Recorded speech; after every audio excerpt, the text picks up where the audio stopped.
often we've got to remember that the business is actually a system. It's a system of interacting processes, and those processes need to work well together. And if they start becoming out of sync and don't adapt and things like that, then they become stressful. Welcome to Process Pioneers, the show that takes a deep dive into the minds of decision makers, key influencers, and process experts who are pioneering the world of everything process. Welcome to another episode of Process Pioneers. My name is Daniel Rayner and I'm the host of Process Pioneers. And in this series, I get the opportunity to sit down with different people in different organizations, whether internally or externally, coming in as consultants. And today I have the absolute privilege of sitting down with David Stokes. And now David is the founder and principal consultant at Technology Systems. And he's got quite a diverse career, and he's worked in a number of different roles, including head of operations and as an innovation coach, focusing on the areas of product and technology. I'm really excited for today's interview, David. Thanks for joining me. Great to be here. Thanks. So what we might do to begin is, if you want to, take me and the audience on a bit of a journey back to where you first were introduced to the idea of managing and understanding and improving your business processes, and then take us on a bit of a journey leading up to today. Yeah, great. So my career has been in two parts. So the first 15 years of my career was really in IT project management. Right. And so probably as a project manager, it was probably when I was first exposed to processes. So part of delivering projects, you've got all these different stages and all these different things you need to do at each of the different stages. So I guess I was on the receiving end of process and needing to follow that. But I must say there was probably an element of avoiding some of the really bad processes. And as a project manager, you tend to get very good at those sort of things. Yes. So that was the first half. But I was sort of, managing big projects and I don't know, it wasn't that much fun anymore. So I had the opportunity to work for a company here in New Zealand called Navman. And so Navman, quite a great sort of case study for us here in New Zealand, really innovative company. And so Navman, they developed in-car navigation devices. So the precursor to Google Maps, those ones that you stick up on your windscreen in your car. So that was one of the divisions. The other division was marine electronics, and the other one was around wireless data. So because I had the background in IT, software, and project management, I went in as a software project manager. And so at that point, the company was for New Zealand terms, it was quite big, about 600 staff. So I went in there and started sort of managing the software projects that I was assigned to. But I found that not everything was working quite as well as it could. And so as a good sort of experienced project manager, you tend to fix these things so that your project's successful. So I went about and did that, and things were moving along well. But what happened was the executive team sort of noticed what I was doing. And what they ended up doing was saying, well, actually, you know what you're doing over here in software for this business unit. We'd like you to do that across the whole organization. So that's across all of those different business units, but also across all the different disciplines in product development. So yes, your engineering practices, your hardware, your software, mechanical, but then you've got production engineering, you've got operations, you've got supply chain, you've got sales, you've got marketing. So there's a lot of stuff that goes on within an organization to bring products to market. Yes. The engineering part's only that much for that. So I was really involved in going through, I guess, a bit of a process transformation exercise. So that's bringing in some really good best practices around product development. And back in those days, one of the methods was called stage gate.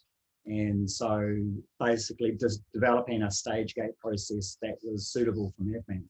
And so I was there for about 3 years. And look at my first experience of implementing process, and it's quite a challenging thing to do, particularly in a big organization, and people don't necessarily like change. So you're sort of getting a few sort of pushbacks from people and seeing process as something that's just going to add more work. So I don't want to do that. So those are some of the challenges that we found. Look, I think over those 3 years, we certainly made some steps forward. And what's really interesting is, Navman actually isn't anymore, but it's been sold off to different organizations. And what's really nice is seeing some of those processes that I put into Navman have gone into some of those other companies, and they're still there. Right. That's pretty cool. That's great. So you were saying there, you were mentioning there earlier that what you were doing in this one particular business unit, quickly spread throughout the organization because they could see the value that was coming from what you were doing. Are you talking about the process work you're doing there specifically in improving what you were doing, or what was it exactly that they were noticing? Well, I guess they were probably seeing some of the other projects that were going on and some of the benefits they were getting of some of these new ways of working. And so sometimes that's a good way to, because it's hard to get people to change. So if they can see some good examples of, oh, that looks interesting over there, I want to try that, then that's really good. Yeah, that's great. And how much of that is a mindset, would you say? In a number of different interviews I've conducted, half of the people don't have any sort of qualifications in process management or did no official training or study. It's just that they naturally viewed the world through a process lens. How does this work? And where are the opportunities that we can improve? How much of it is a mindset that naturally comes to certain people, and for others, it's something that needs to be taught? And I guess I found that for me personally, being a project manager, and because project managers, a big part of what they do is around organising things and managing things. So in effect, you are developing some sort of processes to structure things and how to get things done. So for me, that was probably my background that led me into that. Yeah. But yeah, not everyone necessarily has that sort of mindset. And sometimes people just want to get in there and just work on things. Yes. But often you'll see the problems that come as a result of that. Whereas if you'd slow down and thought a bit more about how you were going to do it beforehand, then you'd get through that a lot quicker. Yes, that's great. And let's talk about one of maybe the biggest wins that you've seen in implementing an effective process, or taking the time to understand what is the current process, where are the pain points that are being experienced, and how can we improve this? Do you have any specific examples of where you've done something and you've reaped huge reward from that? Yeah. So what I can do is probably just sort of talk generically about a few sort of customers and maybe just a general approach. So yeah, after doing Navman, I did that with another company here in New Zealand, Next Window, and since then, over these last 15 years, has been being a consultant, innovation consultant, sort of doing that. So the way I typically work in an organisation is go in and do a bit of discovery and really just see where a lot of the pain points are. And once we've got those pain points, is in terms of what we might do straight away is actually address some of those pain points. And I think that really helps with the buy-in, because if we can remove some pain over there, then people sort of look up and, okay, that's great. let's try some more of that. So it's really good to get some of those quick wins early. And then it's really just going through a process of continuous improvement. And so actually, I often use agile like a backlog. So as I'm working with clients, we do the workshop, we find the pain points, we start populating the backlog, and we'll start with those high priority ones there, those real pain points. Right. And then over that engagement, we'll keep adding to that. And so we can choose which parts of those we want to do at what point in time. Yeah. And so, yeah, that for me, it's interesting when I go into these things, and some people are surprised, but one of my goals of working with a client is actually to make myself redundant at the end. Right. So because if I've done a good job, it means that I can step out and they can continue operating and continue improving as well. So it's really getting companies into that continuous improvement mode. Yes. And I think that's so important. If the organization isn't looking for ways to improve what they're doing, or make some tasks redundant because there is a better way of doing it, your competitors are going to do that for you anyways. Yeah, exactly. I had a great conversation with someone once that was, they'd built two businesses. They'd started one, scaled that up, built a second one that directly almost pretty much competed against that first All right. business, Yeah. and disrupted it, because she said, look, if I didn't create that business, someone else would have created that anyway. So Exactly. Yeah. mm, So you've yep, always got to be looking to improve, and that's mm, for a product company. That's improving your products, but you've also mm, got to improve the way your company operates as well.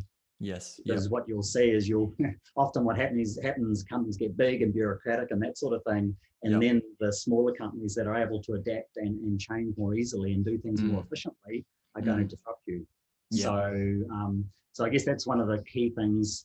So I've had experience across the whole different life cycle, from startups right through to mature corporates. mm, And I guess the corporates has been interesting because I've got a taste there of the bureaucracy that goes on, and yes, those bad processes. So that means when I'm working with companies, then I sort of know which way we shouldn't go. yes, yes, yep. It's one of those things. Yes. So for someone listening right now that maybe they are within an organization that's a couple of hundred, or if not a couple of thousand employees, and there might be that bureaucracy that they're battling against. Mm-hmm. They want to make changes, but they've, whatever area they're in, they've been doing it the same way for the last 5, 10, 15 Yeah. years. Yep. How should they approach that? Well, what are the best steps that they should take to build momentum, even if it's just, small steps, Yeah. to start that change? Yeah, it's a tricky one, and so sometimes doing it small and simple to begin with, and sort of under the radar of the bureaucracy, is possibly a good place to start, and yeah, start getting some runs on the board in terms of, hey, we did this, but now we're doing it differently, and wow, this is having a really good impact. Um, Unfortunately, that sort of only goes so far, because if you don't, at some point you're going to hit a roadblock with someone that's on the other side.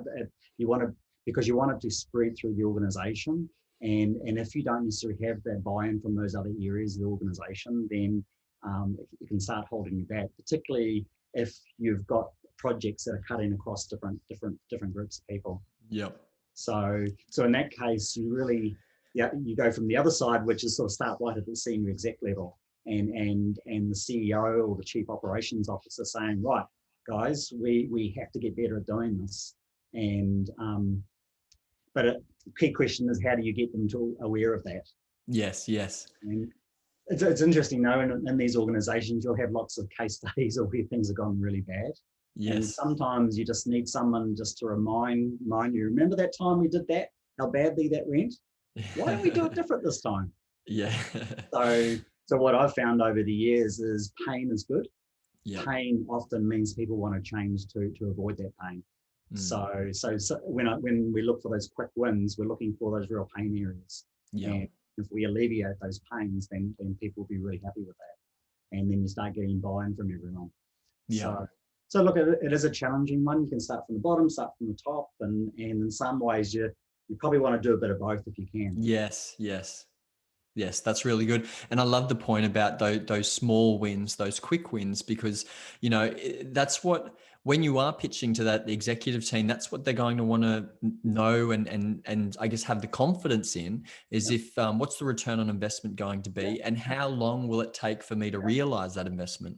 Yep. Yeah. Well, you can look at things like, because if you've had these mistakes, if people haven't been following a process, then there's probably going to be resource and dollar costs associated with that, but also delays in getting the product to market, for example. So those have a really big impact on the organization.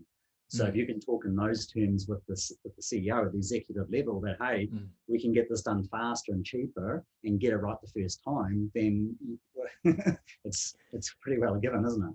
Yeah, that's right. And I think that, like, once you've got those small wins, a big part that, a big way you can leverage that, I guess, is to really communicate the win, and communicate the value that you're seeing, not just to the executive team, but also to all the stakeholders involved, and even the wider business unit or the wider department. Because, if you're going to be making changes to someone's role, you're going to need to bring them along for the journey as well. And You know, if they feel like they haven't been included, they haven't been involved, and you know, we've been doing it this way for 10 years, it Yeah. might actually be a real, like your change may make absolute sense, but Mhm. if you haven't brought them along for the journey, No, they may put up that much resistance that it takes a while to get that change over the line. that's exactly right. Yeah. So talking about, you know, we're talking about wins that you can get from implementing process. Talk to us about some of the biggest challenges that an organization may face when trying to adopt BPM, because there's certainly been a number of cases over the years where an organization will say, right, we need to document our business processes. They'll maybe in some sense bite off more than they can chew. They'll embark on this 2 to 3 year project of doing this exercise. They'll get to the end of that. There won't be a bigger sort of purpose or a bigger picture, a bigger why behind it. So they've just documented for documentation's sake. Yeah. They're not seeing any value behind it. And so they scrap the whole thing because they're Yeah. like, well, that was a waste of time. But Yeah. talk to us about what's one of the biggest challenges you see in Yeah, well, organizations. the thing is, if you've had a bad experience, if you go through this exercise and don't do a good job at it, that creates baggage for the organization. And Yep. when someone else says, "Oh, I think we should improve this," you're going to say, "No way."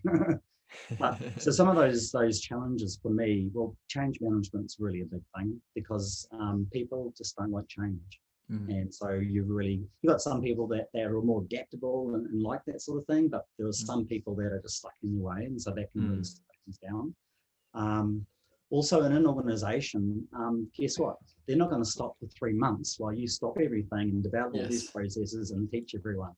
It's just doesn't not how it works. And so for an organization, you've got to be able to keep delivering your projects, delivering your products to market while we go through this. So that's another challenge you've really got to deal with. And as I mentioned, some people get a bad perception of processes. And I think, so I have had some experience also with ISO. So through a number of customers have been implementing ISO systems, but what I've seen in a lot of organizations is they turn it into a bit of a tick in the box exercise. Right. And it's you see people, right, the audit is coming next week, right, now we need to create some documentation and prove that we're following the process. And obviously that's really not adding any value at all. So you've just got to be a bit careful with some of these things that they're done properly. Process and ISO standards are actually really, really valuable. And if done with the right intent, done in the right way, they're extremely valuable. But unfortunately, you have some of those bad cases out there where they treat it differently. So, David, when we spoke last, you talked about this idea of process, people, process, and tools, and how process can't be done as a standalone. Can you sort of explain that to us in greater detail? What do you mean by people, process, tools? And let's dive into that. Yeah. So if you just throw some process at people and say, follow that, that just really isn't going to work. So you've really got to look at what the process is, what we're trying to achieve with that. You need to look at who are the people that are going to be actually using that process and for them to understand it. But at the same time, you also need to provide people with the tools to actually help execute that process. So if you do, it's like the three-legged stool. If you don't do all three legs, it will fall over. Yes. And so that's really important to consider each of those. So on the other side of it, don't just put a tool in front of someone and think you're going to have fantastic results. Again, you need to be thinking about, okay, what are we doing with this tool? What is the process? And how might we need to help build capabilities in the people that need to follow that process? So you really need to be looking at all three of those areas. That's really good. I think it's good to, have that three-pronged approach or to understand those three areas, because if you're just trying to, as you were saying, throw a tool in or chuck a process at someone or, it's not going to be as effective as if using them all together. Yeah. And look, and remember, change takes time as well. So that people part, often that's done through coaching the team that are actually working on real projects. And so I think that's a really good way to help lift people's capability, is working alongside as a coach. And you'll see over time, you'll see that continuous improvement going. Yes, that's good. And I think, you need to really build that motivation in them that, this is valuable work that we're doing. We're not taking this job away from you. We're actually trying to make your job better and easier. We're trying to create an environment where you're excited to come to work because you love the work that you're doing. and allow you to innovate and do other cool things. Now, I know that when we've had a conversation in the past, we talked about this idea of, processes collecting dust. And, Mhm. I kind of touched on it then with an organization documenting everything, but it just sitting there. Can you go into that a little bit further as to Well, like your experience in that? yeah, well, that often happens with ISO. Right, right. You build your quality management system, you have your document with everything in there, but as I say, or as you said there as well, is it gets put on the shelf and gathers dust, and it's really not being used. And just Mm-hmm. right quick process. The auditors are coming around. We better have a look at that. And the problem with that is A, it's not being used, but B, it's not being improved. Because things change, organizations change direction and things like that. So your process needs to be adaptable as well. Otherwise, it becomes less relevant. Yep. So you definitely don't want it sitting there on the shelf. Yep. But what I often do with organizations is instead of documenting in a Word document, printing it's put it on the shelf, is we actually use some online tools. So like a wiki, like for example, Atlassian Confluence. Yep. And so this is something that everyone's got access to. It's all very graphical and easy to browse and search and those sorts of things. Also, it's very easy to update as well. When we want to improve things, you can go in and do that. So that's often what I'll do with an organization, and we call it their way of working. Yes. Their playbook is a Yes. thing like that. That's great. It really does need to be like a living, breathing document. Even if there isn't the capacity or the headspace at the time in the current time to make significant improvements, you still want the team to be aligned. You still want everyone doing that task to be doing the same thing, because over time, you could have a team of 10, or the people that are doing this one process, they're all doing it a slightly different way because they're not coming back to be aligned with how everyone's doing it. And all of a sudden, without being forced to change, maybe they're going off on slight tangents, slight 1 degree off type thing. And their process is just naturally changing just because of who they are and what they naturally like to do. So, yeah. Well, often we've got to remember that the business is actually a system. There's a system of interacting processes, and those processes need to work well together. And if they start becoming out of sync and don't adapt and things like that, then they become less useful. That's great. That's really good. Now, I wanted to talk about your experience with obviously scale ups or startup businesses. And we touched on this earlier about how, a lot of disruption has taken place over the last 10 years. We've seen entire industries disrupted by small startups because I guess you could probably boil it down to they've found a better way of doing that process. We can look at the taxi industry, for example, where you used to have to call up a taxi. You had to be on the lookout for the taxi because you didn't know exactly when it was going to arrive. And then when you hopped in the taxi, I know I did. I spent the most time looking at the little dollar counter just ticking up because I wasn't actually quite sure how much money this ride was going to cost me.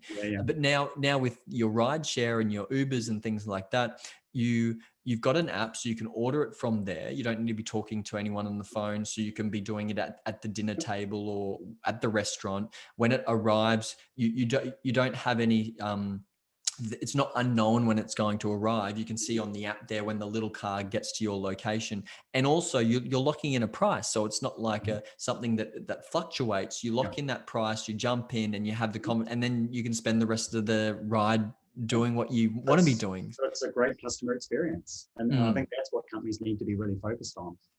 And I guess getting stuck in the always doing things, like how the taxi industry works.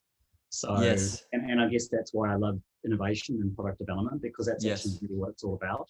And there's a lot of elements to it. Yes, it's the way you operate, the way your product's used, the business model behind it as well is a big thing. That's where you can do a lot of innovation. So, and you've got to be continuing to innovate, because if you stop, you get to say, right, we're done.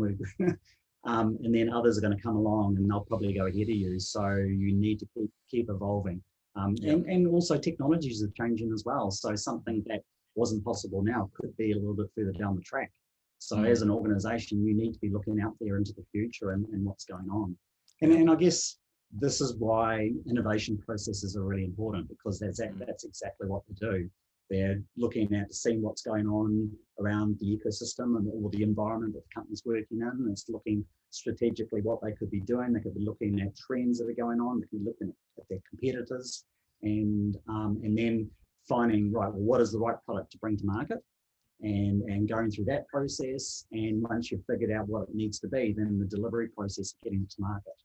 So all that stuff is process. That's great. And for a large organization, how can they think or act or move at a quick pace, or how can they be adaptable as a startup, or maybe not as adaptable, but how can they adopt some of those ways of working, ways of thinking, ways of going about business? Yeah, so a lot of corporates have tried doing that, and often what they'll do is they'll create an area over there for an innovation team, and so they'll beaver away and they'll be coming up with ideas and all the rest of it. But often they seem to fail, because at the end of the day, whatever they're coming up with there needs to be integrated into the business, and if it doesn't, then it's sort of, well, okay, well then it gets pushed to one side and doesn't go anywhere. Right. So there's a few ways to do that, but look, I think as an organization, you just need to just have that vision of looking at, well, what do we actually do and how can we be better than everyone else? And part of that has been when you're searching for these things that are going on and then adapting to that. So more recently, I've been starting to use a lot more of the agile practices. And it's really a big tenet of agile is being adaptable, is doing something and then measuring it and then making some sort of decision around that. Yes. And that not just within product development or engineering, but that needs to be in the organization as well. Right. So maybe around strategy and all those sorts of things. Yes. Yep. You've got to be looking for that information and then acting on that information. Yes. But great. also not knee-jerk reactions as well, because that's bad. Running after shiny thing. So you need to be quite systematic about how you do that. Yes. And again, it's process. Yes, that's what innovation is all about. That's good. And for someone listening right now that, they're in an organization where maybe they don't have that process-centric lens, BPM isn't encouraged. As they work towards pitching it or presenting it to their organization, whether it's just in a project, on a small team or a business unit to start with, what are some of the objections that they may face when trying to see this, implement this? Yeah, well, as we said before, the classic one that people don't tend to like change. So that's one of the barriers there. Right. But look, process gets the bad rap, as we said, like ISO standards and tick in the box. So it does build this bad perception. And I guess when I've personally tried to bring processes into organization, because I know processes can get complicated because the business is complicated. But then people look at it and say, well, you're just making it so complicated and it's not going to work. But actually, if you go with the simple version of that first, all those questions will come up later on. So, yes. The other pushback you often get is, look, I'm already really busy and I don't have time to do extra work. Right. But I guess what you need to do then is just, well, if you do it this way, you're going to save time, because later on you're not going to have to go back and fix things. Yes. First time. So these are some of the pushbacks and like it's slowing us down. I've got to deliver this. I've only got 2 weeks to do that, and they just want to get in there and I guess they're just busy being busy. Smarter about that. Yeah. Those are some of the sort of pushbacks that you get. And also, I guess, organizational politics and that goes on, and again, whether you're going from the bottom doing something small under the radar, but also coming in from the senior exec, you sort of need a bit of both of those, because they will, in the middle there's often a lot of politics that goes on between different groups, and so you need to deal with that. well, that I found pretty challenging. Yeah, right. And talk to me about what the future of business process management is going to look like over the next 2, 3, 5, 10 years. Different organizations are at different maturity levels, so that the future will look slightly different for each organization. But what do you see in the future of BPM? Well, I guess over the last, I don't know, 20 years probably, we've seen automation going on in terms of physical things. So you've got car factories, you've got this and that, and they're automating that.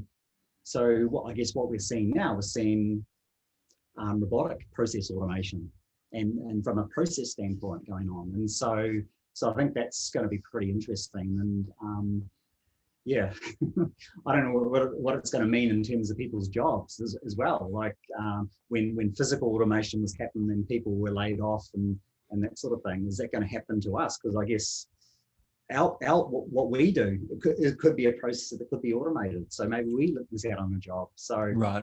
I don't know. It's going to be an interesting time. But I guess for people that are scared of some of these changes, some of these things are actually going to be really positive. And for me, if you're looking at an organization, should we do process or not? I think what it does is if you get it right, it just removes a lot of the noise and stuff that just goes on.